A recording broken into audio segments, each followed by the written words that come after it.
ഗുരുർ ബ്രഹ്മോ ഗുരുർ വിഷ്ണു ഗുരുർ ദേവോ മഹേശ്വര ഗുരു സാക്ഷാൽ പരബ്രഹ്മ. ഹൈന്ദവർക്ക് ആവശ്യമായിട്ടുള്ള കാര്യങ്ങളൊന്നും ചെയ്യാൻ പാടില്ല. മാത്രമല്ല ഇപ്പോഴാണെങ്കിൽ DFI SFIയുടെ കാര്യങ്ങളൊക്കെയാണ് അവിടെ ചെയ്യുന്നത്.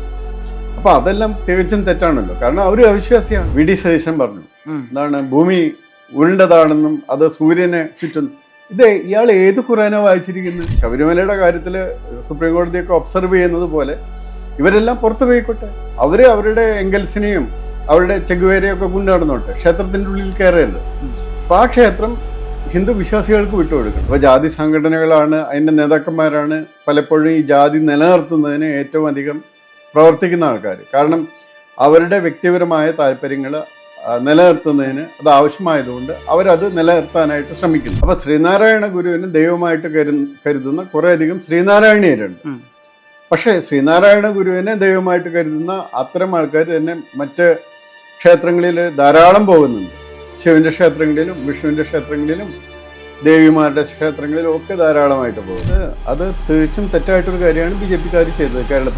കേരളത്തിൽ നിന്ന് ഏകദേശം 12,000 പ്രീസ്റ്റ്, അതുപോലെ 20,000ഓളം കന്യാസ്ത്രീകൾ ഈ മതപരിവർത്തനത്തിന് മാത്രമായിട്ട് നടക്കുന്നുണ്ട്.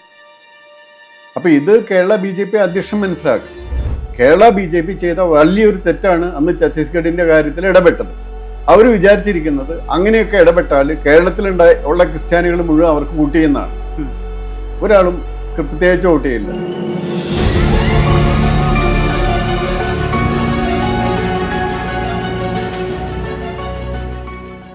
സാർ, ഈ കമ്മ്യൂണിറ്റിയിൽ നിന്ന് മാറും, അതായത് ഒരു സ്കെഡ്യൂൾഡ് കാസ്റ്റ് നിന്നിട്ട് മറ്റൊരു റിലീജിയനിലേക്ക് കൺവേർട്ട് ചെയ്യുമ്പം അവർക്ക് ഈ പറഞ്ഞിരിക്കുന്ന റിസർവേഷൻ തുടങ്ങിയിട്ടുള്ള സാധനങ്ങൾ സ്റ്റോപ്പ് ചെയ്തിരിക്കുകയാണ്. അപ്പം അവർക്ക് തുടർന്ന് കൊടുത്താൽ എന്താണ് പ്രശ്നം എന്നുള്ളൊരു ചോദ്യം വരണുണ്ട്. പല ആൾക്കാരും ഉയർത്തുന്നുണ്ട്. അത് ഒരു പ്രശ്നമുണ്ട്. കാരണം അതായത് ഹിന്ദു മതത്തിലുള്ള ജാതി സംവിധാനത്തിൻ്റെ കാര്യം കൊണ്ട് മാത്രമാണ് അത്തരത്തിലുള്ള ഒരു സംവിധാനം നിലനിൽക്കുന്നത്. അതായത് ഹിന്ദു മതത്തിൽ ബ്രാഹ്മണൻ മുതൽ താഴോട്ടുണ്ടായിരുന്ന സംവിധാനം പ്രകാരം വളരെ അധികം നൂറ്റാണ്ടുകളായിട്ട് ഈ ബുദ്ധിമുട്ടുകൾ സഹിച്ച ആൾക്കാർക്ക് മാത്രമാണ് ഈ സംവിധാനം ഏർപ്പെടുത്തിയിട്ടുള്ളത്. ഇപ്പോൾ ഹിന്ദു എന്ന് പറഞ്ഞാൽ ബുദ്ധിസ്റ്റും സിഖും ഒക്കെ ഉൾപ്പെടും. അതാണ് ഭരണഘടനയും പറയുന്നത്. മനസ്സിലായോ? അപ്പോൾ ഈ ഇസ്ലാം അല്ലെങ്കിൽ ക്രിസ്ത്യൻ എന്ന് പറയുന്ന വിഭാഗങ്ങളിൽ ജാതിയില്ല. അപ്പോൾ പിന്നെ അവിടേക്ക് ഞാൻ ക്രിസ്ത്യാനി ആയി കഴിഞ്ഞാൽ പിന്നെ എനിക്ക് ജാതി എവിടെ നിന്ന് വരുന്നത്? എനിക്ക് ഹിന്ദു ആയിരിക്കുമ്പോഴേ ജാതിയുള്ളൂ. അപ്പോൾ ഞാൻ ഹിന്ദു ആയിരിക്കുന്ന സമയത്ത് ഉണ്ടാകുന്ന ജാതി ഞാൻ ക്രിസ്ത്യാനോ ഇസ്ലാമോ ആയാൽ ഉണ്ടാകുന്നില്ല.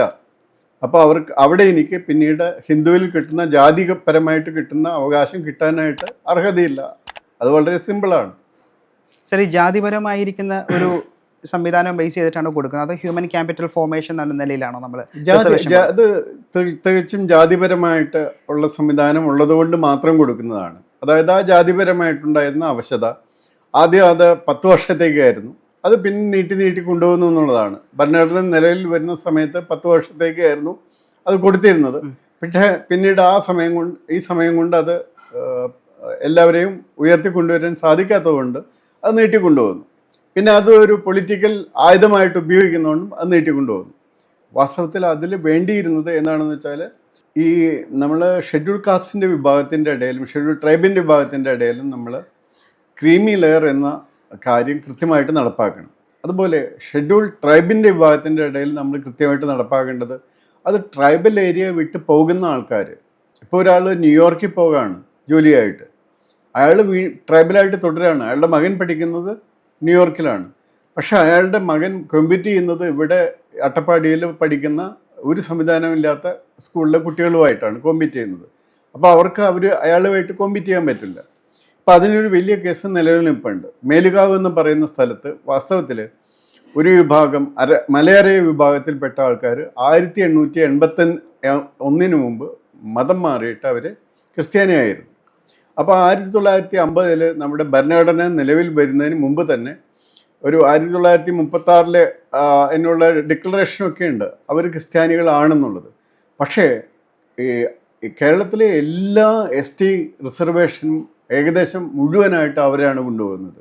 നോക്കിയറിയാം, മലയരയ കമ്മ്യൂണിറ്റി ആണെന്ന് അവർ പറയുന്നത്. പക്ഷെ അതിനെതിരെ ഇപ്പോൾ ഒരു കേസ് വരുന്നുണ്ട്. അപ്പോൾ അതിൽ ഒരു റിട്ടയേർഡ് SP വിജയകുമാർ എന്ന് പറയുന്ന ഒരാൾ അതിനെതിരെ പോകുന്നുണ്ട്. അതിൻ്റെ ലീഗൽ ആക്ഷൻസ് വരുന്നുണ്ട്. അപ്പോൾ ക്രീമി ലെയറിലേക്ക് ആ സിസ്റ്റം വന്നാൽ മാത്രമേ ഇത് ഷെഡ്യൂൾ കാസ്റ്റിൻ്റെ ഇടയിൽ ഇത് പരന്നു പോകുള്ളൂ. ഇപ്പം എന്ത് പറ്റുന്നതെന്ന് വെച്ചാൽ ഏതെങ്കിലും വീട്ടുകാർക്ക് IAS IPS ഒക്കെ നോക്കിയിട്ടുണ്ടെങ്കിൽ കാണാം മീണ. ഇപ്പം മീണ കാസ്റ്റിൻ്റെ ഉള്ളിൽ കണ്ടമാനം പേർക്ക് IAS IPS കാണും. അതുപോലെയുള്ള ഓരോ ഏരിയയിലുള്ള ആൾക്കാർ ഇത് കോൺസെൻട്രേറ്റ് ചെയ്യുകയാണ്. അപ്പോൾ അത് മാറിയിട്ട് എങ്ങനെയാകണം എല്ലാവർക്കും ഒരുപോലെ കിട്ടുന്ന വിധത്തിൽ വരണമെങ്കിൽ ഇതുപോലെ ആനുകൂല്യങ്ങൾ കിട്ടുന്നവരെ 1 or 2 തലമുറയെങ്കിലും കഴിഞ്ഞാൽ മാറ്റണ്ടേ? അങ്ങനൊരു സംവിധാനം ഇപ്പോൾ ഷെഡ്യൂൾ കാസ്റ്റിലില്ല, OBCയിലുണ്ട്. ഇപ്പോൾ OBCയിൽ ക്രിമി ലെയർ ഉള്ളത് കൊണ്ട് എന്ത് പറ്റുന്നു, ഒരാൾ ഗ്രൂപ്പ് A എംപ്ലോയ്മെൻറ്റിൽ വന്നാൽ പിന്നെ അയാളുടെ കുട്ടികൾക്ക് അത് കിട്ടില്ല. അതുപോലെ ഗ്രൂപ്പ് B 2 പേരും കൂടി ഒരുമിച്ച് വന്നാൽ അത് കിട്ടില്ല. അല്ലെങ്കിൽ അവർക്ക് എത്രമാത്രം ഭൂമിയുണ്ട് അതിനെയൊക്കെ ആശ്രയിച്ച് അത് കിട്ടാതിരിക്കും. പക്ഷേ ഷെഡ്യൂൾ കാസ്റ്റ് ഷെഡ്യൂൾ ട്രൈബിൽ ഇപ്പോഴും അങ്ങനെ ഒരു വ്യവസ്ഥ വെച്ചിട്ടില്ല. അങ്ങനെ ഒരു വ്യവസ്ഥ കൊണ്ടുവരാനായിട്ട് സുപ്രീം കോടതി വരെ പറഞ്ഞതാണ് ക്രീമി ലെയർ സമ്പ്രദായം അവിടെ കൊണ്ടുവരണമെന്ന്. പക്ഷേ അത് കൊണ്ടുവരാനായിട്ട് പൊളിറ്റിക്കൽ പാർട്ടീസിന് പേടിയുണ്ട്. പക്ഷെ അത് കൊണ്ടുവരികയാണെങ്കിലുള്ള ഗുണം എന്താണെന്ന് വെച്ചാൽ ഇത് സ്പ്രെഡ് ചെയ്യും, കോൺസെൻട്രേറ്റ് ചെയ്യില്ല. അപ്പോൾ ഈ പറയുന്ന ഇത്രയും വർഷം കൊണ്ട് 1950 ആരംഭിച്ച് ഇപ്പോൾ 76 വർഷമായിട്ടുള്ള ഈ സംവരണ സമ്പ്രദായം കൊണ്ട് ഏതാനും വിഭാഗങ്ങളെ മാത്രം നന്നാക്കിയെടുക്കാനേ സാധിച്ചുള്ളൂ. അതിൽ ഉപരിയായിട്ട് സാർവത്രികമായിട്ട് അത് എല്ലാവർക്കും എത്തിക്കാനായിട്ട് അത് സാധിച്ചാന് അങ്ങനെ ഒരു കാര്യമുണ്ട്. അപ്പോൾ നേരത്തെ പറഞ്ഞതുപോലെ ഷെഡ്യൂൾ കാസ്റ്റ് വിഭാഗങ്ങൾക്ക് സാമൂഹികമായിട്ടുണ്ടാകുന്ന അധികാരം, ആ ഗവൺമെൻറ് തലത്തിലുണ്ടാകുന്ന ഭരണതലത്തിലുണ്ടാകുന്ന അധികാരം, അതൊക്കെ കിട്ടാൻ വേണ്ടിയിട്ടാണ് ഈ സംവരണം കൊടുത്തിട്ടുള്ളത്. ആ സംവരണം അവർക്ക് എല്ലാവർക്കും കിട്ടുന്ന വിധത്തിൽ വരണമെങ്കിൽ അതിലൊരു ക്രീമി ലെയർ നടപ്പാകണം. മനസ്സിലായോ?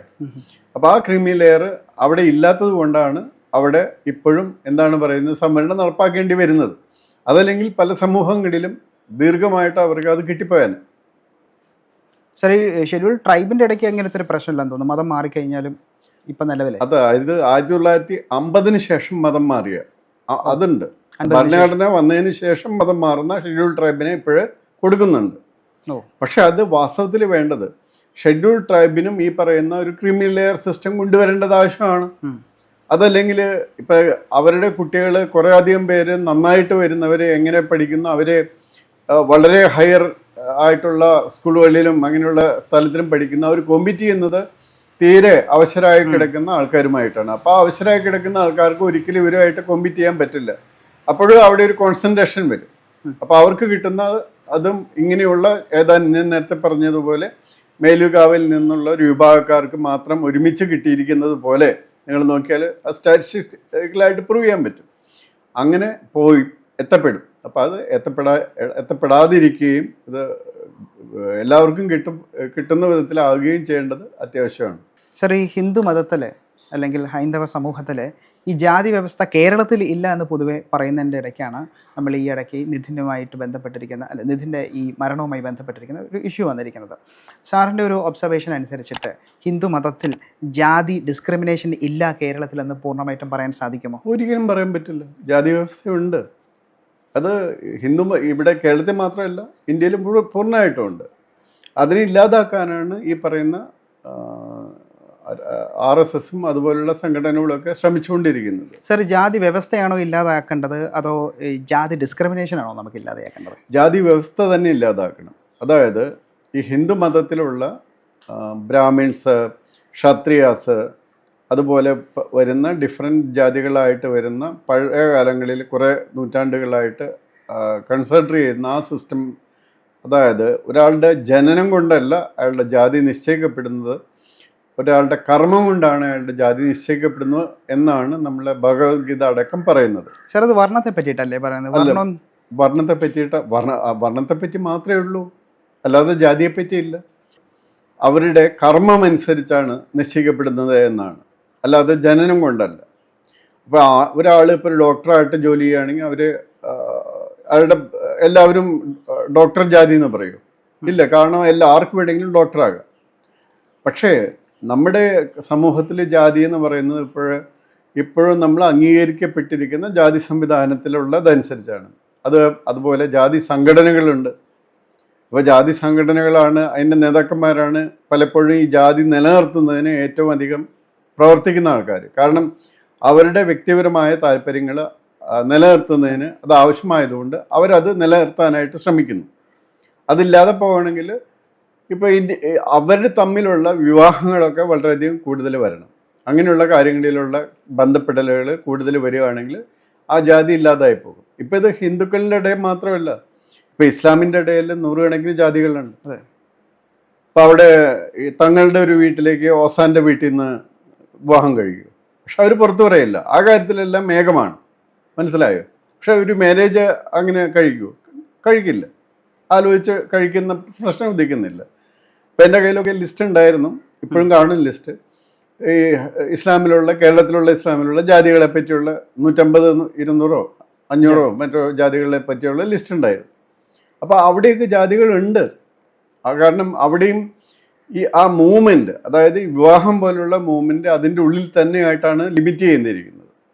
പക്ഷേ അവരെ സംബന്ധിച്ചിടത്തോളം അത് അവരുടെ പ്രവർത്തനത്തിൻ്റെ ഏകതയ്ക്ക് തടസ്സമാകുന്നില്ല.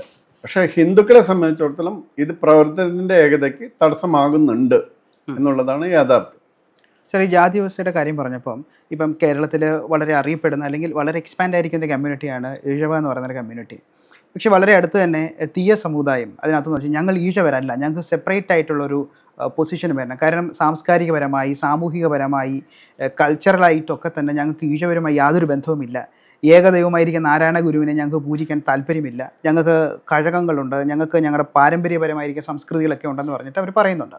അപ്പോൾ സാർ ഇതിനെ എങ്ങനെയാണ് നോക്കിക്കാണുന്നത്? അല്ല, അത് അവരിൽ കുറച്ച് പേരുണ്ടാക്കിയിരിക്കുന്ന കാര്യം മാത്രമേ ഉള്ളൂ. ഇപ്പോൾ അവിടെ ഉണ്ടാക്കിയിരിക്കുന്ന ശ്രീനാരായണ ഗുരു പോയിട്ടാണ് ജഗന്നാഥ ക്ഷേത്രമൊക്കെ ഉണ്ടാക്കി കൊടുക്കുന്നത്. അപ്പോൾ മൂർക്കോത്ത് കുമാരനും അതുപോലെയുള്ള ആൾക്കാരും ഒക്കെ ഉണ്ടായിരുന്നു. അപ്പോൾ അത് ഇപ്പം ഉണ്ടാക്കിയിരിക്കുന്ന ഒരു, അതായത് നോക്കൂ, ഈ വടക്കേ മലബാറിൻ്റെ കുറേ ഭാഗങ്ങളിൽ അവരുടെ കാവുകളും അങ്ങനെയുള്ള കാര്യങ്ങളും ഒക്കെ പ്രത്യേകമായിട്ട് ഓരോ ജാതിക്കാർക്കും ഉണ്ടായിരുന്നു. എല്ലാതരം ജാതിക്കാർക്കും കാവുകളും അവിടെയുള്ള തെയ്യങ്ങളും എല്ലാവർക്കും ഉണ്ടായിരുന്നു. അത് ചിലർ പറഞ്ഞു കാവുകളൊക്കെ ഉണ്ടായിരുന്നത് താഴ്ന്ന ജാതിക്കാർക്ക് മാത്രമാണ്. ഞാൻ ഇപ്പോൾ ആക്ച്വലി മാടായിക്കാവ് താഴ്ന്ന ജാതിക്കാരുടെ അല്ല. അപ്പോൾ ഞാൻ കഴിഞ്ഞ കുറച്ച് നാൾ മുന്നേ വേറൊരു കാവിൽ പോയിരുന്നു. അത് അവിടുത്തെ അപ്പർ അമ്പലവാസികളായിട്ടുള്ള അങ്ങനെയുള്ളവരുടെ കാവുകളായിരുന്നു. അല്ലാത്തുള്ള തീയരുടെ കാവുകളും എല്ലാം ഉണ്ട്. അത് കഴിഞ്ഞ് അതിന് താഴെയുള്ള ആൾക്കാരുടെ കാവുകളും ഒക്കെ ഉണ്ട്. അപ്പം അങ്ങനെ ഒരു സമ്പ്രദായം അവർക്കുണ്ടായിരുന്നു. ഇപ്പോൾ എനിക്ക് തോന്നുന്നു ഇത് ആരംഭിച്ചത് മനോജ് ബ്രൈറ്റ് എന്ന് പറയുന്ന ഒരു സിനിമാ സംവിധായകനുണ്ട്. അമേരിക്കയിലൊക്കെ അവാർഡ് നേടിയ കുറച്ച് ചിത്രങ്ങളൊക്കെ സംവിധാനം ചെയ്ത ഈ മാഹിയിൽ വീട് ഒക്കെ അതിൻ്റെ വേരുകളുള്ള ഒരാളാണ് ഇത് തുടങ്ങിയത്, തീയ സമാജത്തിനെ വ്യത്യസ്തമാക്കാനായിട്ട്. അപ്പം അതിൻ്റെ ഉള്ളിൽ എന്തെങ്കിലും രാഷ്ട്രീയ താല്പര്യങ്ങളൊക്കെ കാണും. കുറേ പേർക്ക് നേതാവാകാൻ പറ്റും. ഇപ്പം സ്പ്ലിറ്റ് ചെയ്ത് കേരള കോൺഗ്രസ് പോലെ പോയാൽ ഒരു ഗുണമുള്ളത് കുറേ പേർക്കും കൂടി നേതാവാകാനായിട്ട് അവസരമുണ്ടാകുന്നു എന്നുള്ളതാണ്. പക്ഷേ അവർ ഒരേ തരത്തിലുള്ള ബുദ്ധിമുട്ടുകളാണോ അനുഭവിച്ചിരുന്നത്? ബ്രിട്ടീഷുകാർ ഭരിച്ചിരുന്ന മലബാറിലും രാജാക്കന്മാർ ഭരിച്ചിരുന്ന കൊച്ചി തിരുവിതാംകൂറിലും ഉണ്ടായിരുന്ന ബുദ്ധിമുട്ടുകളല്ല മലബാറിലുണ്ടായിരുന്നത്. മലബാറിൽ അത് കുറവായിരുന്നു ആ കാലഘട്ടത്തിൽ. അപ്പം അങ്ങനെയുള്ള വ്യത്യാസങ്ങളൊക്കെ അതിനെ സ്വാധീനിച്ചിട്ടുണ്ട്. പിന്നെ അത് മാത്രമല്ല, ബ്രിട്ടീഷുകാരും രാജാക്കന്മാരും അല്ലാത്ത മാഹി പോലുള്ള ഫ്രഞ്ചുകാർ ഭരിച്ചിരുന്ന സ്ഥലത്ത് അതിൽ ടോട്ടലി വ്യത്യസ്തമായിരുന്നു. അപ്പോൾ അവർക്കെല്ലാം ഉണ്ടായിരുന്ന കാര്യങ്ങൾ വെച്ചാണ് ഇത് ഡെവലപ്പ് ചെയ്യുന്നത്, അത്രയേ ഉള്ളൂ. അത് പക്ഷെ അതൊരു വലിയ മൂവ്മെൻ്റ് ആയിട്ട് വരുന്ന എനിക്ക് തോന്നുന്നില്ല. ഞാനിപ്പോഴും അവിടെ പോകാറുള്ളൊരു വ്യക്തി ആയതുകൊണ്ട്. കാരണം അത്രയധികം വിവാഹ ബന്ധങ്ങളും ഒക്കെ ഇവർ തമ്മിൽ പരസ്പരമായിട്ട് നടന്നു കഴിഞ്ഞിരിക്കുന്നു. ഓക്കെ.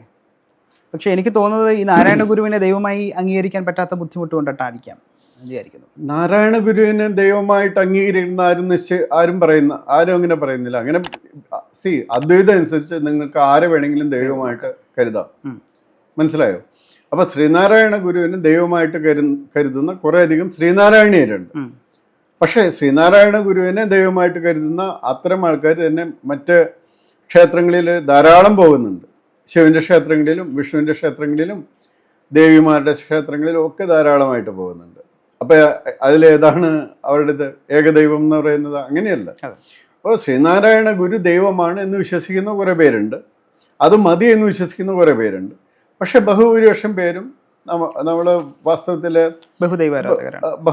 ബഹുദൈവം അല്ല, ഏകം സത് വിപ്ര ബഹുദ വിദന്തി എന്നാണ് പറഞ്ഞിട്ടുള്ളത്. അത് ഋഗ്വേദത്തിൽ പറഞ്ഞിട്ടുള്ളതാണ്. അതനുസരിച്ചാണ് പോകുന്നത്. ഇപ്പോൾ ഗുരുർ വിഷ്ണു ഗുരുർ ബ്രഹ്മോ ഗുരുർ വിഷ്ണു ഗുരുർ ദേവോ മഹേശ്വര ഗുരു സാക്ഷാൽ പരബ്രഹ്മ എന്ന് പറയുന്നത് ആക്ച്വലി പരബ്രഹ്മമാണ് ഏറ്റവും അൾട്ടിമേറ്റ് ആയിട്ടുള്ള ഹിന്ദു ദൈവം എന്ന് പറയുന്നത്. മനസ്സിലായോ?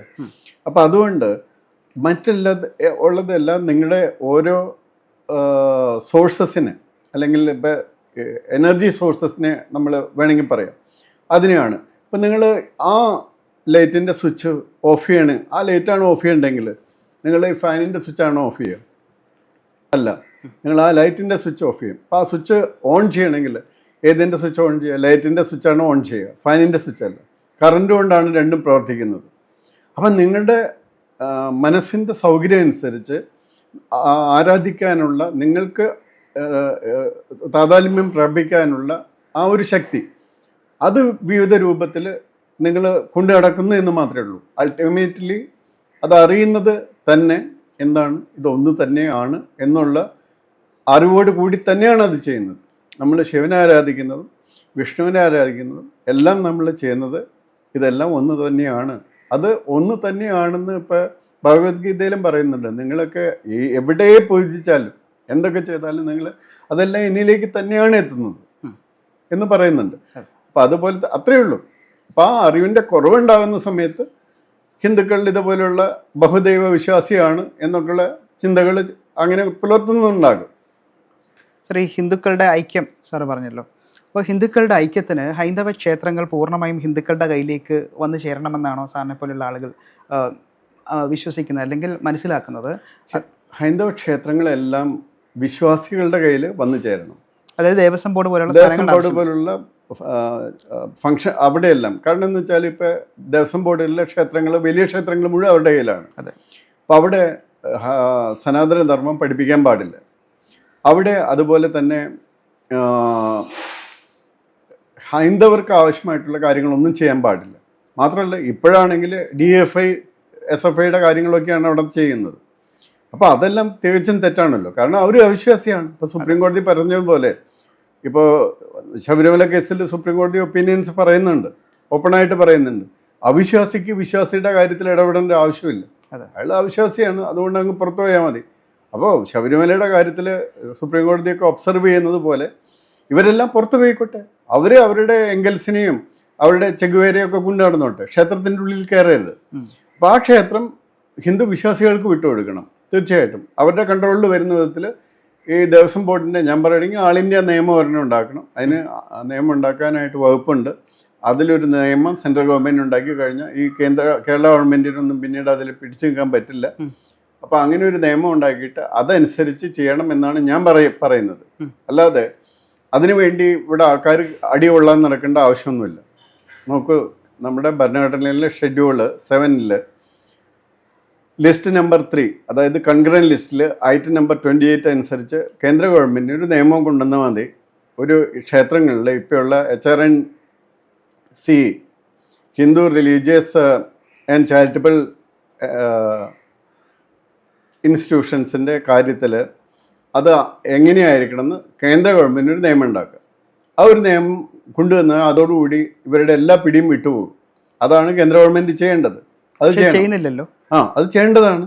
അത് കേന്ദ്ര ഗവൺമെൻറ് ചെയ്യേണ്ടതാണ്. നമ്മൾ ഇവിടുന്ന് എന്തെങ്കിലും ഫോഴ്സോ അങ്ങനെ എന്തെങ്കിലും അല്ല, അത് ചെയ്യേണ്ടതാണ്. അവർ I don't know why they are delaying it എന്നുള്ളത്.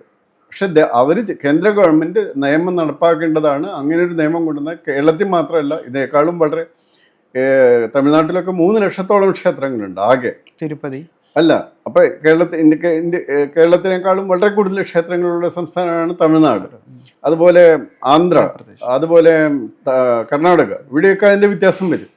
അപ്പോൾ അവിടെയെല്ലാം ഈ വ്യത്യാസം വന്നാൽ ക്ഷേത്രങ്ങൾ ഹിന്ദുക്കളെ ഒരുമിച്ചാക്കാനും അവർക്ക് ആത്മീയമായും ഭൗതികമായിട്ടും ഉയരാനുള്ള ഒരു സെൻ്ററാക്കണം. ഇപ്പോൾ ക്രിസ്ത്യൻ പള്ളികളുണ്ട്. പലപ്പോഴും പല ക്രിസ്ത്യൻ പള്ളികളും ആ ക്രിസ്ത്യാനികളെ സഹായിക്കുന്ന ഒരു കേന്ദ്രം കൂടിയാണ്. അപ്പോൾ അവിടുത്തെ അച്ഛന്മാർക്ക് അറിയാം ഏത് വീട്ടിലെ കുട്ടികൾക്കാണ് ബുദ്ധിമുട്ടുള്ളത്, ഏത് വീട്ടുകാർക്കാണ് ബുദ്ധിമുട്ടുള്ളത്. അപ്പോൾ അവർ അരി പിരിവെടുത്തവരെ അവർക്ക് ഹെൽപ്പ് കൊടുക്കും. അങ്ങനെ ഉണ്ടായിരുന്നു. ഇപ്പം അങ്ങനത്തെ പിരിവിൻ്റെ ആവശ്യമില്ല അവർക്ക്, അല്ലാതെ ഇത് കൊടുക്കും. ഇപ്പോൾ മുസ്ലിം പള്ളികൾ അങ്ങനെയുണ്ട്. കച്ചവടം നടത്തി നഷ്ടം വന്ന ആരുണ്ട് എന്ന് വെച്ചാൽ അവർക്ക് കൃത്യമായിട്ട് സഹായിക്കാനൊക്കെ അവർക്ക് സാധിക്കും. അപ്പോൾ ക്ഷേത്രങ്ങളും അങ്ങനെ ഉപയോഗിക്കാൻ പറ്റണം. അതുപോലെ ക്ഷേത്രങ്ങളുടെ ആഭിമുഖ്യത്തിൽ അവർക്ക് പാഠശാലകൾ നടത്തുകയും അതോടൊപ്പം അവർക്ക് ഈ സെൻട്രൽ ഗവൺമെൻറ്റിൻ്റെ സ്കീംസും സ്റ്റേറ്റ് ഗവൺമെൻറ്റിൻ്റെ സ്കീംസും അനുസരിച്ച് സ്റ്റാർട്ടപ്സൊക്കെ തുടങ്ങാനായിട്ട് ഹെൽപ്പ് ചെയ്യാനായിട്ട് അതിൻ്റെ ഉപദേശം കൊടുക്കാനും അതിനെല്ലാ ധനസഹായം ഉണ്ടെങ്കിൽ അത്യാവശ്യം ധനസഹായമൊക്കെ കൊടുക്കാനൊക്കെ സാധിക്കുകയാണെങ്കിൽ ഇവർ പെട്ടെന്ന് ഉയർന്നു വരും. അപ്പോൾ അതൊക്കെ ചെയ്തു കൊടുക്കാനുള്ള സാഹചര്യം ഉണ്ടാകണമെങ്കിൽ ഈ ക്ഷേത്രങ്ങൾ ഹിന്ദുക്കൾ തന്നെ ഭരിക്കണം, വിശ്വാസികളായ ഹിന്ദുക്കൾ ഭരിക്കണം. അതാണ് നടക്കാത്തത്. ഛത്തീസ്ഗഡിൽ 2 കന്യാസ്ത്രീമാരെ മതപരിവർത്തനത്തിനും മനുഷ്യക്കടത്തിനും വേണ്ടിയിട്ട് പിടിച്ചിരുന്നു. അത് കേരളത്തിലെ BJP നേതാവ് പോയിട്ടാണ് ഇറക്കിക്കൊണ്ട് വന്നത്. അപ്പോൾ ഇത്തരത്തിലുള്ള ആളുകൾ ഇങ്ങനെയുള്ള കാര്യങ്ങൾക്ക് തുരങ്കം വയ്ക്കുന്നതിനെ പറ്റിയിട്ട് സാറിന് എന്താണ് പറയാനുള്ളത്? അത് തീർച്ചയായും തെറ്റായിട്ടൊരു കാര്യമാണ് BJPക്കാർ ചെയ്തത്. കേരളത്തിലെ BJP ഞാൻ അന്ന് തന്നെ പോസ്റ്റ് ഇട്ടായിരുന്നു. തീർച്ചയായിട്ടും ഇത് തെറ്റാണ് ചെയ്തത്. കാരണം അവിടെ ഒരു നിയമമുണ്ട്. ആ നിയമം അനുസരിച്ചാണ് അവിടെ കേസെടുത്തത്. ആ നിയമം അനുസരിച്ചാണ്. അത് മാത്രമല്ല, നാരായൺപൂർ പോലെ ബാക്കിയുണ്ടായിരുന്ന ഇന്ത്യയിലെ 3 ഡിസ്ട്രിക്റ്റാണ് ഈ LW ലെഫ്റ്റ് വിങ് എക്സ്ട്രീമിസത്തിൽ ബാക്കിയുണ്ടായിരുന്നത്. അതിലൊരു ഡിസ്ട്രിക്റ്റാണ് നാരായൺപൂർ. ആ നാരായൺപൂർ പോയിട്ട് ഇവർ ഈ പരിപാടി ചെയ്യണമെങ്കിൽ അതിൻ്റെ അർത്ഥം അവർക്ക് ഇപ്പം കണ്ടില്ല 95 കോടി രൂപയുടെ അതായത് വിദേശ ധനക്കടത്തിൻ്റെ ഇത് പിടിച്ചിട്ടുണ്ട്. ഇപ്പം ED പിടിച്ചിട്ടുണ്ട്. ഇന്നലെ പത്രത്തിൽ വന്നതാണ്. അപ്പോൾ ഇതുപോലെ അവരും എക്സ്ട്രീമിസ്റ്റുമായിട്ട് ഭയങ്കരമായിട്ട് ബന്ധമുണ്ടായിരുന്നു. അവർക്ക് മാത്രം പ്രവേശനമുണ്ട്. എന്നിട്ട് അവർ ധാരാളം മതപരിവർത്തനം നടത്തുന്നുണ്ടായിരുന്നു. അപ്പോൾ അത് നമുക്ക് ക്രിപ്റ്റോ ഹിന്ദു എന്നോ ക്രിപ്റ്റോ ക്രിസ്ത്യൻ എന്നോ പറയാം. ഇപ്പോൾ തമിഴ്നാട്ടിൽ ഇപ്പോൾ വിജയ് ഇപ്പോൾ ഒരു ഒരു പള്ളിയുടെ ഉള്ളിൽ മുട്ടിൽ നടന്നു പോകുന്നത് നിങ്ങൾ കണ്ടു കാണും. ഒരു അമ്പലത്തിൻ്റെ ഉള്ളിൽ ഒരാൾ മുട്ടിൽ ഇതുപോലെ നടന്നു പോയിട്ട് പ്രസിഡന്റിന്റെ മുന്നിലേക്ക് പോകുന്നത് കാണുകയാണെങ്കിൽ ഇവിടുത്തെ മാധ്യമങ്ങൾ വിടും അയാൾ. ഇപ്പം കേരളത്തിൽ ഒരു BJPയുടെ നേതാവ് ഒരു അമ്പലത്തിൽ പ്രവേശിച്ചിട്ട് മുട്ടിൽ അങ്ങ് പോകുന്നത് ഇയാൾ. അപ്പോൾ അതിൻ്റെ അർത്ഥം 6.5% ഉള്ള ക്രിസ്ത്യൻസ് അല്ല തമിഴ്നാട്ടിലെ സെൻസസിലുള്ളത് പോലെ അല്ല. അവിടെ വളരെയധികം ക്രിസ്ത്യൻസ് കൂടുതലുണ്ട്. പക്ഷെ അവരെല്ലാം ഹിന്ദു പേരിലാണ് റെക്കോർഡിൽ ജീവിക്കുന്നത് എന്ന് നമ്മൾ മനസ്സിലാക്കണം. ഇത് തന്നെയാണ് ആന്ധ്രയിലും പഞ്ചാബിലും ഇതുപോലുള്ള ഛത്തീസ്ഗഡിലും ഇതുപോലുള്ള സ്ഥലങ്ങളിലെല്ലാം ഉള്ളത്. അപ്പോൾ കേരള BJP ചെയ്ത വലിയൊരു തെറ്റാണ് അന്ന് ഛത്തീസ്ഗഡിൻ്റെ കാര്യത്തിൽ ഇടപെട്ടത്. അവർ വിചാരിച്ചിരിക്കുന്നത് അങ്ങനെയൊക്കെ ഇടപെട്ടാൽ കേരളത്തിലുള്ള ക്രിസ്ത്യാനികൾ മുഴുവൻ അവർക്ക് വോട്ട് ചെയ്യുന്നതാണ്. ഒരാളും പ്രത്യേകിച്ച് വോട്ട് ചെയ്യില്ല. ഇന്ത്യയുടെ അപകടം എന്തെന്ന് മനസ്സിലാക്കി കാസയെ പോലെ പ്രവർത്തിക്കുന്ന ആൾക്കാരുണ്ടെങ്കിൽ അവർ വോട്ട് ചെയ്യും. അതല്ലാതെ ഒരാളും കൂടുതൽ വോട്ട് ചെയ്യാൻ പോകുന്നില്ല. കാരണം ഇപ്പോൾ ഞാനൊരു വീഡിയോ 2 ദിവസം മുന്നേ സ്റ്റാറ്റസ് ആയിട്ടിരുന്നു. അപ്പോൾ ഒരാൾ പറയുന്നുണ്ട് ഒരു ദിവസം 14,000 പേരെ കൺവെർട്ട് ചെയ്യണമെന്നാണ് അവർക്കുള്ള ടാർഗറ്റ്. ഒരു ദിവസം 14,000 പേരെ വെച്ച് കൺവെർട്ട് ചെയ്യണം. അപ്പം അങ്ങനെ ടാർഗറ്റൊക്കെ ആയിട്ട് നടക്കുന്ന ഒരാളും തീർച്ചയായിട്ടും ഈ ഗിബിയും കൊണ്ടൊന്നും BJPക്ക് വോട്ട് ചെയ്യാൻ പോകുന്നില്ല. മനസ്സിലായോ? അപ്പോൾ അത് തീർച്ചയായിട്ടും ഇവിടുത്തെ കേരള BJPയുടെ പ്രസിഡൻറ്റിൻ്റെയും അയാളെ പറഞ്ഞു കൊടുക്കുന്ന ആൾക്കാരുടെയും തെറ്റ് തന്നെയായിരുന്നു. അപ്പോൾ അതുകൊണ്ട് ഞാൻ പറഞ്ഞത് നിങ്ങൾ ഈ രീതിയിലുള്ള ക്രിസ്ത്യൻ ഔട്ട്റീച്ചിന് പോകാതെ നിങ്ങൾ ഹിന്ദുക്കളിൽ തന്നെ പോകൂ. നിങ്ങൾ വിശ്വകർമ്മരെ പ്രോപ്പറായിട്ട് നിങ്ങൾ സ്ഥാനാർത്ഥികളാക്കുന്നില്ല. നിങ്ങൾ കഴിഞ്ഞ തവണ ഒരു ഇലക്ഷനിൽ 3 വിശ്വകർമ്മരെയാണ് സ്ഥാനാർത്ഥികളാക്കിയിട്ട് അവർ തോൽക്കുന്ന സ്ഥലത്താണ് നിർത്തിയത്. അതുപോലെ ധീവരരെ സ്ഥാനാർത്ഥികളാക്കുന്നില്ല. അവർക്കൊക്കെ നല്ല വോട്ടിംഗ് പെർസെൻറ്റേജ് ഉള്ളവരാണ്, അവരെയൊന്നും എടുക്കുന്നില്ല. അതുപോലെ ഒരു 10-80 കമ്മ്യൂണിറ്റീസ് വേറെയുണ്ട്, ബാക്ക്വേർഡ് കമ്മ്യൂണിറ്റീസ് തന്നെയായിട്ടുള്ളത്. അതുപോലെ മറ്റു കമ്മ്യൂണിറ്റീസും വേറെയുണ്ട്. അപ്പോൾ അവരിലേക്ക് ഒരു ഔട്ട്റീച്ച് ഇല്ലാതെ ഇവർ ഒരിക്കലും കിട്ടാത്ത കാര്യത്തിന് വേണ്ടി ശ്രമിക്കുന്നതാണ് BJPയുടെ കേരളത്തിലെ പരാജയത്തിൻ്റെ ഒരു കാരണം.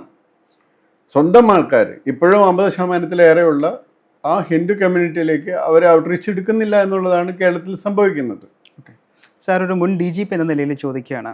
നമ്മളുടെ പല അന്വേഷണത്തിലും അല്ലെങ്കിൽ നമുക്ക് കിട്ടുന്ന പല ഇൻഫർമേഷൻ അനുസരിച്ച് നമുക്ക് മനസ്സിലാവുന്നത് ഈ ക്രിസ്ത്യൻ മിഷനറികൾക്ക് കേരളത്തിൽ ഭാഗികമായിട്ടാണെങ്കിൽ പോലും വൻതോതിൽ കേരളത്തിന് പുറത്ത് മാവോയിസ്റ്റുകളുമായിട്ടുള്ള അന്തർധാര ശക്തമാണ് എന്ന് മനസ്സിലാക്കാൻ സാധിക്കുന്നുണ്ട്. അങ്ങേക്ക് എന്താണ് ഇതിനെ പറ്റിയിട്ട്? അത് തീർച്ചയായിട്ടും ഉണ്ട്. ഇവിടെ മാത്രമല്ല, മാവോയിസ്റ്റ് ആയിട്ട് മാത്രമല്ല, മണിപ്പൂരും. ഇപ്പൊ മണിപ്പൂരുണ്ടായിരുന്ന അക്രമങ്ങളുടെ ബേസിക് ആയിട്ടുള്ള കാര്യങ്ങൾ കേരളത്തിൽ നിന്ന് പോയിട്ടുള്ള പ്രീസ്റ്റ് തന്നെയാണ് ഉണ്ടാക്കിയത്. അത് ശക്തമായിട്ടുള്ള കാര്യങ്ങൾ കേന്ദ്ര ഗവൺമെന്റിന് ഇപ്പോഴും അറിയാം. അതുകൊണ്ട് അവർ നടപടി എടുത്തുകൊണ്ടിരിക്കുകയാണ്. ഇനി ആ പിടുത്തങ്ങൾ വിട്ടു പോകും. എനിക്ക് തോന്നുന്നു ഇപ്പോൾ വെസ്റ്റ് ബംഗാളിലെ ഇലക്ഷൻ കഴിഞ്ഞിട്ട് വെസ്റ്റ് ബംഗാൾ BJPക്ക് കിട്ടുകയാണെങ്കിൽ വളരെ സ്ട്രോങ് ആയിട്ടുള്ള നടപടികൾ ഈ തരം സ്ഥലങ്ങളിൽ വരുമെന്നാണ് ഞാൻ പ്രതീക്ഷിക്കുന്നത്. കാരണം മണിപ്പൂരുണ്ടായ ആക്രമണങ്ങളുടെ അടിസ്ഥാനപരമായിട്ടുള്ള ഇന്ധനം കൊടുത്തതും അതിനൊക്കെ ഊതിക്കത്തിച്ചതും എല്ലാം കേരളത്തിൽ നിന്ന് പോയ പ്രീസ്റ്റുകളാണ്. അപ്പം കേരളത്തിൽ നിന്ന് ഏകദേശം 12,000 പ്രീസ്റ്റ്, അതുപോലെ 20,000ഓളം കന്യാസ്ത്രീകൾ ഈ മതപരിവർത്തനത്തിന് മാത്രമായിട്ട് നടക്കുന്നുണ്ട്. അപ്പം ഇത് കേരള BJP അധ്യക്ഷൻ മനസ്സിലാക്കണം, ഞാനല്ല മനസ്സിലാക്കേണ്ടത്. അപ്പം അതുകൊണ്ട് ഇപ്പം ഞാൻ BJPയിലൊരു മെമ്പറായിരുന്നെങ്കിൽ എനിക്കിത് പറയാൻ പറ്റില്ല, മനസ്സിലായോ? അപ്പം അതുകൊണ്ട് ഇപ്പം എനിക്ക് പുറത്തിരുന്ന് പറയാം, ഇത് നിങ്ങൾ മനസ്സിലാക്കുക. നിങ്ങൾക്ക് അവിടെ ഛത്തീസ്ഗഡിൽ ചാടിപ്പോയി തലകുത്തി പറഞ്ഞിട്ടൊന്നും ഒരു കാര്യമില്ല. നിങ്ങൾക്ക് ഇവിടെ ഒരു വോട്ടും കൂടുതലായിട്ട് അവരിൽ നിന്ന് കിട്ടാൻ പോകുന്നില്ല. ഇപ്പോൾ ലോക്കൽ ബോഡി ഇലക്ഷനിൽ അവർ 2000 ക്രിസ്ത്യൻ കാൻഡിഡേറ്റ്സിനെ നിർത്തി. അതിൽ 25 കാൻഡിഡേറ്റ്സ് ജയിച്ചു. ആ ജയിച്ചത് മുഴുവൻ ഹിന്ദു ഭൂരിപക്ഷ മണ്ഡലങ്ങളിലാണ്. അതായത് ക്രിസ്ത്യൻ ഭൂരിപക്ഷ മണ്ഡലങ്ങളിൽ നിന്ന് BJP നിർത്തിയ ക്രിസ്ത്യൻ കാൻഡിഡേറ്റിനെ വോട്ട് ചെയ്യാനായിട്ട് ക്രിസ്ത്യാനികൾ തയ്യാറായില്ല എന്നാണ് അതിന് മനസ്സിലാക്കേണ്ടത്. ഞാൻ ഈയിടെ തൊട്ടടുത്ത ഒരു ഇത് എഴുതിയിരുന്നു. അതായത് വളരെ കൃത്യമായിട്ട് എഴുതിയിരുന്നു. നിങ്ങൾ ഒരു കാര്യം മനസ്സിലാക്കുക, മതപരിവർത്തനത്തിന് വിരുദ്ധമായിട്ട് നടപടികളെടുക്കുന്ന, അതിന് വിരുദ്ധമായിട്ട് പ്രവർത്തിക്കുന്ന ഒന്നിനും അവർ വോട്ട് ചെയ്യില്ല. മനസ്സിലായോ? അപ്പോൾ അവരെ സംബന്ധിച്ചിടത്തോളം ഈ ഇവാഞ്ചലൈസേഷൻ അവരുടെ ഒരു ഒബ്ജക്റ്റീവാണ്. ഒരു ഇസ്ലാമിക് സ്റ്റേറ്റ് ഉണ്ടാക്കാൻ ചിലർക്കുള്ള ഒബ്ജക്റ്റീവ് പോലെ തന്നെ ജമാഅത്തെ ഇസ്ലാമിക്കും മറ്റു ചില സംഘടനകൾക്കും ഉള്ളത് പോലെ തന്നെ ഇവാഞ്ചലൈസേഷനും ഇവരുടെ ഒരു ലക്ഷ്യമാണ്. അപ്പോൾ അതിൻ്റെ പുറകിൽ യൂറോപ്പൊക്കെ അവരുടെ കയ്യിൽ നിന്ന് വിട്ടുപോകുന്നു, അമേരിക്ക അവരുടെ കയ്യിൽ നിന്ന് വിട്ടുപോകുന്നു, അവരുടെ മിക്കവാറും എല്ലാ സ്ഥലങ്ങളും പ്രധാനപ്പെട്ട സ്ഥലങ്ങളും അവരുടെ കയ്യിൽ നിന്ന് വിട്ടുപോകുന്നു എന്ന് ഇവർ ശ്രദ്ധിക്കുന്നില്ല. ഇപ്പം അവർ കുടിയേറ്റം അനുവദിച്ച ഇംഗ്ലണ്ടിൽ ഇന്നിപ്പോൾ ബ്രിട്ടീഷുകാർ നാട് വിടണമെന്നും പറഞ്ഞുകൊണ്ടാണ് അവിടെ അവർ സമരം നടത്തുന്നത്. അപ്പോൾ അതുപോലെയുള്ള കാര്യങ്ങളൊന്നും അവർ മനസ്സിലാക്കുന്നില്ല. അതേസമയം ഇവിടെ ഇവാഞ്ചലൈസ് ചെയ്യാനായിട്ട് അവർ വലിയ ശ്രമങ്ങൾ നടത്തുന്നുണ്ട്. അതിൽ ചെയ്യുന്ന ഒരു പ്രധാന ഘടകം എന്ന് പറയുന്നത് ക്രിപ്റ്റോ ക്രിസ്ത്യൻസായിട്ട് നിലനിർത്തുക എന്നുള്ളതാണ്. SC അല്ലെങ്കിൽ OBC ബെനിഫിറ്റ് കിട്ടുന്നതിന്. ഇപ്പം എൻ്റെ ബാച്ചിൽ രാജശേഖരനുണ്ടായിരുന്നു IAS, അതുപോലെ എൻ്റെ ബാച്ചിൽ സുബയ്യ ഉണ്ടായിരുന്നു IAS. അവരെല്ലാം, അല്ലെങ്കിൽ മൈക്കിൾ വേദശിരോമണി ഉണ്ടായിരുന്നു 82 ബാച്ചിൽ IAS. അപ്പോൾ അവർക്കൊക്കെ വാസ്തവത്തിൽ ദേ ആർ ക്രിസ്ത്യൻസ്. മൈക്കിൾ വേദശിരോമണിക്ക് ഷെഡ്യൂൾ കാസ്റ്റ് കാറ്റഗറിയിലാണ് അയാൾക്ക് സെലക്ഷൻ കിട്ടിയിരിക്കുന്നത്. അപ്പോൾ പക്ഷേ അയാൾ ഇസ് എ പ്രാക്ടീസിങ് ക്രിസ്ത്യൻ. ഇപ്പോൾ സുപ്രീം കോടതി ജഡ്ജ്മെൻ്റ് അനുസരിച്ച് ആൾക്കത് ഉപയോഗിക്കാൻ പാടില്ലാത്തതാണ്. അപ്പോൾ അത് കിട്ടാൻ വേണ്ടിയാണ് ഇവർ ഹിന്ദു മതത്തിൽ തുടരുന്നതായിട്ട് കാണിക്കുന്നത്. അപ്പോൾ ഈ കാര്യങ്ങൾ മനസ്സിലാകാതെയാണ് കേരളത്തിലെ BJP നേതൃത്വം മുന്നോട്ട് പോകുന്നതെങ്കിൽ അവർക്ക് അപകടത്തിലേക്ക് ചെന്ന് ചാടാൻ പറ്റുള്ളൂ. അതാണ് എനിക്ക് പറയാനുള്ളത്. അല്ല, ഈ സിവിൽ സർവീസിലൊക്കെ ഉള്ള ആൾക്കാർ ക്രിപ്റ്റോ ക്രിസ്ത്യനായിട്ട് ഇരിക്കുന്നതിൻ്റെ ഒരു പ്രധാന കാരണം എന്തായിരിക്കും? അത് ഷെഡ്യൂൾ കാസ്റ്റിൻ്റെയും ഷെഡ്യൂൾ ട്രൈബിൻ്റെയും, അതുപോലെ ഷെഡ്യൂൾ ട്രൈബിന് ആ പ്രശ്നം കാര്യമായിട്ട് വരുന്നില്ല. ഷെഡ്യൂൾ കാസ്റ്റിൻ്റെയും OBCയുടെയും ബെനിഫിറ്റ് എടുക്കാനായിട്ട് അല്ല, ബൈ പ്രാക്ടീസിങ് ക്രിസ്ത്യാനിയായിട്ട് നിൽക്കുന്നത് എന്തുകൊണ്ടാണെന്നാണ് ചോദിക്കുന്നത്. Practicing Christian they have converted to Christianity. അത് ഈ ഹിന്ദുമതത്തിന്റെ പോരായ്മയായിട്ടാണോ മനസ്സിലാക്കുന്നത്? അല്ല, because they have been evangelised by so many people. മനസ്സിലാവുന്നു, അവരിപ്പോൾ തലമുറകളായിട്ട് ദേ ഹാവ് ബീൻ ഇവാഞ്ചലൈസ്ഡ്. ശരി, നമുക്ക് ഈ പുതുതായി വരുന്ന കൺവെൻഷനെ നമുക്ക് എടുക്കാൻ സാധിക്കും, അല്ലെങ്കിൽ സാധാരണക്കാരുടെ ഒരു പുതുതായി വരുന്ന കൺവെൻഷൻ നമുക്ക് എടുക്കാൻ പറ്റും. ഇത്രത്തോളം എഡ്യൂക്കേറ്റഡ് ആയി IAS IPS റാങ്കൊക്കെ ഉള്ള ആൾക്കാർ ഈ ബൈബിളും ഖുറാനും ഒക്കെ വായിച്ചിട്ട് ഈ കൺവെർട്ടായി പോകുന്നു എന്നൊക്കെ ആൾക്കുമ്പോൾ നമുക്കതിനകത്ത് മനസ്സിലാവുന്നില്ല. Bible question, big question. ഖുറാനൊക്കെ ഒന്ന് വായിച്ചാൽ മതി. നമ്മളിപ്പോൾ പറഞ്ഞു, ഇപ്പോൾ VD സതീശൻ പറഞ്ഞു എന്താണ് ഭൂമി ഉരുണ്ടതാണെന്നും അത് സൂര്യനെ ചുറ്റും. ഇയാൾ ഏത് ഖുറാനോ വായിച്ചിരിക്കുന്നത്? ഞാനിപ്പോൾ കൊടുത്തു വിട്ടത് അതിൽ 64 സയന്റിഫിക്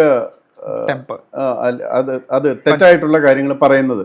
അപ്പം അതിൽ കുറെ ഭൂമി പരന്നതാണെന്നും ആ പരന്ന ഭൂമി പായ ഒക്കെ മടങ്ങി വരുന്നത് പോലെ മടങ്ങി വരാതിരിക്കാൻ പർവ്വതങ്ങൾ കൊണ്ട് കുത്തി നിർത്തിയിരിക്കുകയാണെന്നൊക്കെയാണ് അതിൽ പറയുന്നത്. മനസ്സിലായോ? അതിന് കുറെ ആയത്തുകളുണ്ട്. ഇതാണ് ഖുറാനിൽ പറയുന്നത്. അപ്പോഴാണ് വി.ഡി. സതീശൻ പറയുന്നത്, അല്ല ഇതൊക്കെ ചെയ്തത് ഭൂമി ഉരുണ്ടതാണെന്നും ഭൂമി ഗോളാകൃതിയാണെന്നും ഭൂമി സൂര്യനെ ചുറ്റുമാണെന്നും. നേരെ മറിച്ചാണ് ഖുറാനിൽ പറഞ്ഞിട്ടുള്ളത്. അതിന് നിരവധി ആയത്തുകൾ നമുക്ക് ചൂണ്ടിക്കാണിക്കാൻ പറ്റും. വേറെ ആരെയും കോട്ട് ചെയ്യേണ്ട, ഖുറാൻ തന്നെ കോട്ട് ചെയ്താൽ മതി. നമ്മൾക്ക് ഒരാളെയും ഒരു മതത്തിനെയും ക്രിറ്റിസൈസ് ചെയ്യേണ്ട. പക്ഷെ ആ മതത്തിലുള്ള കൃത്യമായിട്ട് പറഞ്ഞിട്ടുള്ള മാറ്റാൻ പാടില്ല. ഇപ്പം ഹിന്ദു മതത്തിനെന്ന് വെച്ചാൽ എന്ത് വേണമെങ്കിലും മാറ്റാം, ഒരു തടസ്സമില്ല, നിർബന്ധമില്ല, ഒരു നിർബന്ധമില്ല. മനസ്സിലായോ? അപ്പോൾ അതുകൊണ്ട് ആ മാറ്റങ്ങൾക്ക് വിധേയമാണ്. പക്ഷേ ഇസ്ലാമിനെ സംബന്ധിച്ചിടത്തോളം ഖുറാൻ മാറ്റങ്ങൾക്ക് വിധേയമല്ല എന്നാണ് അവർ പറയുന്നത്. ഖുറാൻ പോലെ തന്നെയാണ് ബൈബിളും. ഒരു വരിയോ വാക്കോ പൊട്ടോ കുത്തോ എടുത്ത് മാറ്റാൻ പറ്റില്ല.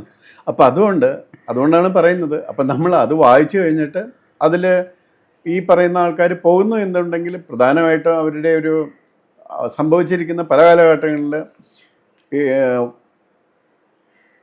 അവരുടെ സാമ്പത്തിക നില വളരെയധികം കാര്യങ്ങളിൽ സഹായിക്കുന്നുണ്ട്.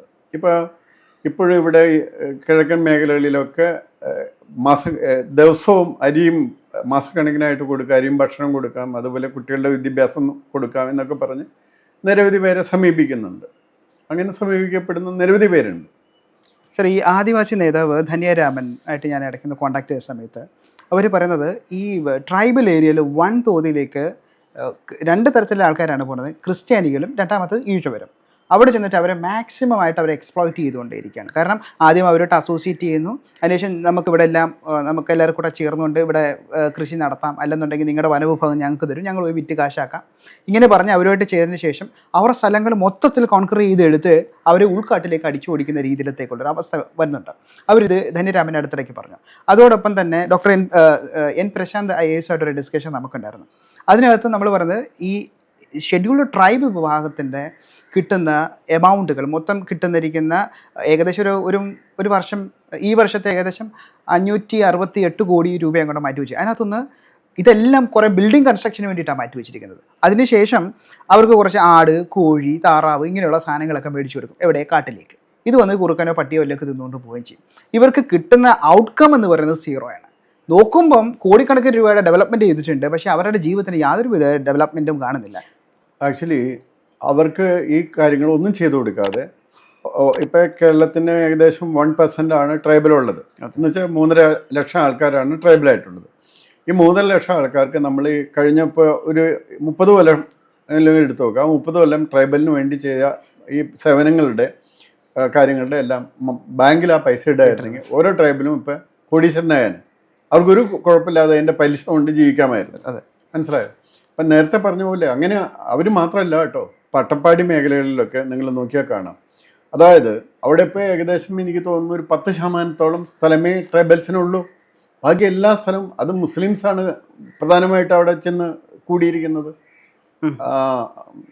മണ്ണാർക്കാട് നിന്ന് ആൾക്കാർ കയ്യേറി ഇപ്പം മധു മരിച്ച സ്ഥലങ്ങളിലൊക്കെ. അപ്പോൾ ഒന്നും ഇത് പ്രാബല്യത്തിലില്ല. അപ്പം അതുകൊണ്ട് ഈ ട്രൈബൽസിൻ്റെ അടുത്ത് ഗവൺമെൻറ് കൊടുക്കുന്ന പണം എന്ന് പറയുന്നത് ഭയങ്കരമായിട്ട് കൊള്ളയടിക്കപ്പെടുകയാണ്. ഈ ഒന്നും പ്രയോജനപ്പെടുന്ന രീതിയിൽ ചെയ്യുന്നില്ല. വാസ്തവത്തിൽ ഈ ട്രൈബൽസിൻ്റെ SC ഷെഡ്യൂൾ കാസ്റ്റിൻ്റെയൊക്കെ പ്രോബ്ലം 3, 4, 5 കൊല്ലം കൊണ്ട് തീർക്കാവുന്നതേ ഉള്ളൂ. ഒരു 2, 3 നല്ല IAS IPS ഓഫീസേഴ്സിനെ കണ്ടെത്തിയിട്ട് ആത്മാർത്ഥതയുള്ള അവർക്ക് ഫ്രീഡം കൊടുത്ത് പൈസയും കൊടുത്ത് ടാർഗറ്റും കൊടുക്കുക. ഇതാണ് നിങ്ങൾ ചെയ്യേണ്ടത്, ഇത് നിങ്ങൾ ചെയ്തിരിക്കണം, ഫ്രീ ആയിട്ട് വിടുക. അത് കഴിഞ്ഞ് ആ ടാർഗറ്റ് അച്ചീവ് ചെയ്തതെന്ന് 1 വർഷം കഴിഞ്ഞിട്ട് എത്രയായിരുന്നു നോക്കുക, അടുത്ത വർഷം എത്രയായിരുന്നു നോക്കുക, അടുത്ത വർഷം എത്രയായിരുന്നു നോക്കുക. തീർച്ചയായിട്ടും ഞാൻ പറയുന്നു, ഒരു 4 വർഷം കൊണ്ട് ഇവരെല്ലാം ഹൈലി ഡെവലപ്ഡായിട്ട് മാറിയിരിക്കും. പക്ഷെ അവർക്ക് ആ ഫ്രീഡം കൊടുത്തവരെ ആ നിയമം അനുസരിക്കാനായിട്ട് അത് അനുസരിച്ച് അങ്ങ് വിട്ടാൽ മതി. അതാരും ചെയ്യില്ല. അപ്പം എല്ലാവർക്കും ചൂഷണം ചെയ്യുന്ന ഒരു മേഖലയാണ് ട്രൈബൽ മേഖല, ട്രൈബൽസിന്. അപ്പോൾ ആ ചൂഷണം ചെയ്യുന്ന മേഖലയിലേക്ക് പോകുന്ന ആൾക്കാരാണ് നേരത്തെ നിങ്ങൾ പറഞ്ഞത്. അതുകൊണ്ടെന്നുള്ളത് യാഥാർത്ഥ്യമാണ്. സർ, അങ്ങയുടെ വിലപ്പെട്ട സമയം ഞങ്ങൾക്ക് വേണ്ടി ഇത്രയും നേരം സ്പെൻഡ് ചെയ്തിട്ടുണ്ട്. അതോടൊപ്പം തന്നെ വളരെ ഇൻഫോർമേറ്റീവ് ആയിരിക്കുന്ന കാര്യങ്ങളാണ് ഞങ്ങൾക്ക് ഇതുവരേക്കും ഷെയർ ചെയ്ത് തന്നിട്ടുള്ളത്. ഇനിയും സാറിൻ്റെ ഇതുപോലുള്ള സെഷനുകൾ ഞങ്ങൾക്ക് ഉണ്ടാകാം. സമയം നോക്കട്ടെ. Thank you. Thank you.